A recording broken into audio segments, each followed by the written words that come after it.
नमस्कार दर्शक बंधु मो विजयलक्ष्मी आपण मानक स्वागत करछि ग्राफिक्स न्यूज को। चलंतु नजर पकेबा आज खबर उपरे।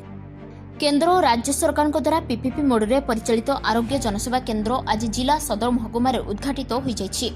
नयागढ़ खंडपड़ा रोड रे एही केंद्र को संस्थार निर्देशक सामंत कुमार साहू मुख्य अतिथि भाव जोगदे उद्घाटन करथिबा बेले एही अवसर रे नयागढ़ जिला शाखा मुख्य अखिल महाराणा पूर्णचंद्र सेनापति प्रमुख जोगदे यार आभिमुख्य संपर्क में लोकों को सचेतन करथिले। संस्थान विषय कोन कहबे कि जो योजना करा जाउची साधारणतः सरकार योजना जहाँ सब होउची सेतिरे सब लोक उपकृत होंतु पारि नाहंती विभिन्न कारणरू एवं आर्थिक अवस्था पाई ए योजना द्वारा जो माने बीपीएल कैटेगरी से माननकु ए योजना देई तांकर स्वास्थ्य सेवार उन्नति करिया पे मोर इच्छा शक्ति थिला एवं ताहा मध्य वर्तमान साकार करिया को जाउची।